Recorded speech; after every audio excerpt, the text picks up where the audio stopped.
Hello my dear students, welcome to my educational channel విద్యా ఉద్యోగ సమాచారానికి స్వాగతం. డైలీ జీకే కరెంట్ అఫైర్స్లో ఇవాళ 405 వీడియోలో ఉన్నాం. మనము ఈరోజు లేటెస్ట్ కరెంట్ అఫైర్స్ మనం డిస్కస్ చేయబోతున్నాం. 2026 జనవరి ఫిబ్రవరి ఈ మంత్స్కి సంబంధించి ఏమైనా లేటెస్ట్ ఇష్యూస్, అవి కూడా టాప్ 10 ఇంపార్టెంట్ బిట్సే మీకు డిస్కస్ చేస్తాను. చాలా ఎక్స్పెక్టెడ్ క్వశ్చన్సే. మరి ఇలాంటి అప్డేట్స్ కోసం అయితే ఛానల్ని అయితే ఫాలో అవుతుండండి. ఇక ఈరోజు మనకు క్వశ్చన్ నెంబర్ 1 వచ్చేసి, భారత ప్రధాని 2026 ఫిబ్రవరి 14న కుమార్ భాస్కర్ వర్మ సేతు ఎక్కడ ప్రారంభించారు?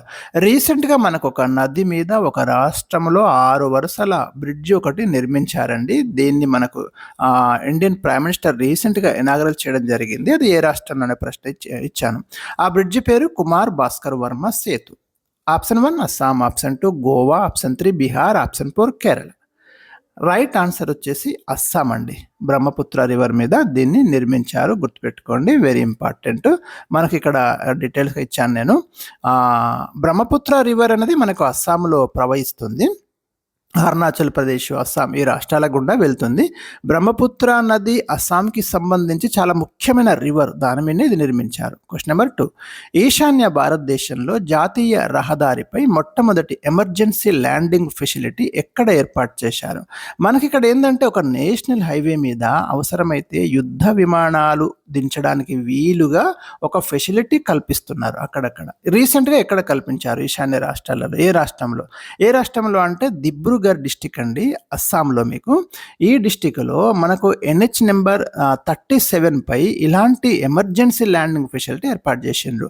ఎందుకు ఏర్పాటు చేస్తారు emergency landing facility? For example, ఒక వార్, ఏదైనా యుద్ధం, ఏదైనా విపత్కర పరిస్థితి ఎదురైంది, ఒక యుద్ధ విమానము అకస్మాత్తుగా ల్యాండ్ కావాలి. ఎక్కడ ల్యాండ్ కావాలి? అక్కడ ఎక్కడా ల్యాండ్ అయ్యే పరిస్థితి లేదనుకోండి, విమానాశ్రయాలు లేవు, అలాంటప్పుడు మరి దాన్ని దించాల్సి ఉంటుంది. దానికోసమే హైవే మీద కూడా దించడానికి వీలుగా మనకు ఈ ఎమర్జెన్సీ ల్యాండింగ్ ఫెసిలిటీ సెంటర్స్ని ఏర్పాటు చేస్తున్నారు. దాంట్లో ఇది అన్నట్టు మనకు, ఇది గుర్తుపెట్టుకోండి, వెరీ ఇంపార్టెంట్. క్వశ్చన్ నెంబర్ 3, భారతదేశపు మొట్టమొదటి AI ఔషధం ఏది? ఆర్టిఫిషియల్ ఇంటెలిజెన్స్ ఇప్పుడు ప్రపంచవ్యాప్తంగా వినిపిస్తున్నటువంటి పదం ఇది.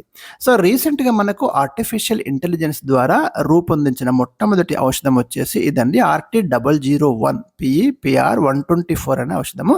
ఇది కొన్ని మస్కులర్ డిస్ట్రఫీ లాంటి వ్యాధులకు దీన్ని ఉపయోగిస్తారు.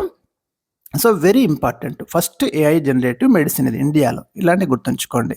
క్వశ్చన్ నెంబర్ 4, బంగ్లాదేశ్ నూతన ప్రధానమంత్రిగా ఎవరు ప్రమాణ స్వీకారం చేశారు? రీసెంట్గా అక్కడ ఎలక్షన్ జరిగాయి. తారిక్ రెహమాన్, బంగ్లాదేశ్ నేషనలిస్ట్ పార్టీకి సంబంధించి తారిక్ రెహమాన్ అయితే కొత్త ప్రైమ్ మినిస్టర్గా అక్కడ ప్రమాణ స్వీకారం చేయడం జరిగింది. గత కొన్ని రోజులుగా బంగ్లాదేశ్ ఇష్యూ మీ అందరికీ తెలుసు, నేను కూడా నా వీడియోస్లో కంటిన్యూ క్వశ్చన్స్ అయితే ఇస్తున్నాను. క్వశ్చన్ నెంబర్ 5, 2026 ఫిబ్రవరిలో ఢిల్లీలో జరిగిన AI శిఖరాగ్ర సదస్సు థీమ్ ఏమిటి? ఆర్టిఫిషియల్ ఇంటెలిజెన్స్ మీద ఒక పెద్ద సమ్మిట్ జరిగిందండి మనకి 2026 ఫిబ్రవరిలో. దాని థీమ్ ఏంటంటే సర్వజన హితాయ సర్వజన సుఖాయ. ఇది గుర్తుంచుకోండి, చాలా important. India AI impact summit 2026 అంటాము, ఢిల్లీలో జరిగింది రీసెంట్గా. క్వశ్చన్ నెంబర్ 6, ప్యాక్స్ సిలికా కూటమిలో సభ్య దేశాలేవి? ఇది రీసెంట్గా అమల్లోకి వచ్చిందండి, అంటే 2025లోనే ఈ గ్రూప్ ఏర్పడింది మనకు. అంటే మనకు ఇది ఎందుకోసం ఏర్పడింది అంటే, ఇప్పుడు సిలికాన్ ఉంటుంది కదా, దీంతో మనం ఇంటిగ్రేటెడ్ సెమీ కండక్టర్స్ ఇలాంటి తయారు చేస్తాం కదా. సో దానికి సంబంధించి ఒక గ్రూప్ ఏర్పాటు చేసుకున్నారు. మనకు ఏ దేశాలు ఉన్నాయంటే దీంట్లో America, Bharat, Japan, south Korea, Australia, UK, United Arab Emirates, UAE, Israel, Singapore, ఈ దేశాలు అయితే ఇందులో మనకు భాగస్వాములుగా ఉన్నాయి. సెమీ కండక్టర్ల సరఫరా గొలుసును సురక్షితం చేయడమే దీని యొక్క ప్రధానమైనటువంటి ఉద్దేశం. ప్రారంభం 2025 డిసెంబర్, నాయకత్వం అమెరికా. క్వశ్చన్ నెంబర్ 7, 2027లో అంతర్జాతీయ AI సమ్మిట్ ఏ నగరంలో జరుగుతుంది? నేను చెప్పినాను కదా ఇంతకుముందు, 2026లో ఢిల్లీలో జరిగింది ఆర్టిఫిషియల్ ఇంటెలిజెన్స్ శిఖరాగ్ర సదస్సు. 2027లో ఎక్కడ జరుగుతుంది? జెనీవాలో జరగబోతుందండి, స్విట్జర్లాండ్లోని జెనీవా నగరంలో 2027లో జరుగుతుంది.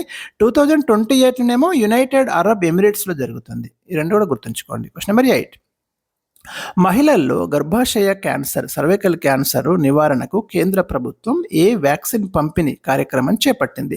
రీసెంట్‌గా భారత ప్రధాని అజ్మీర్‌లో ఈ కార్యక్రమాన్ని చేపట్టారు.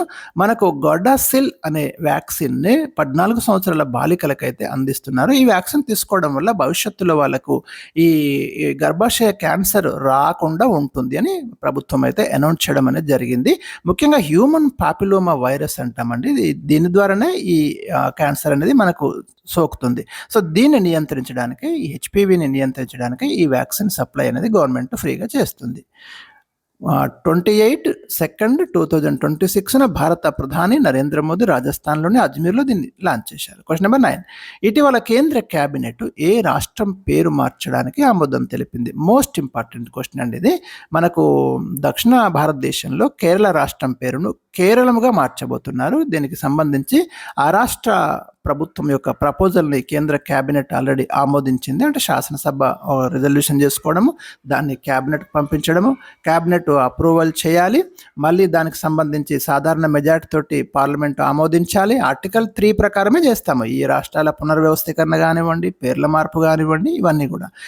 తర్వాత మనకి రాష్ట్రపతి కూడా మళ్ళీ ఒకసారి శాసనసభకు పంపించడము, ఒపీనియన్ తీసుకోవడము, తర్వాత మీకు ఆమోదించడం అనేది అంత ప్రాసెస్ జరుగుతుంది ఆర్టికల్ 3 ప్రకారమే.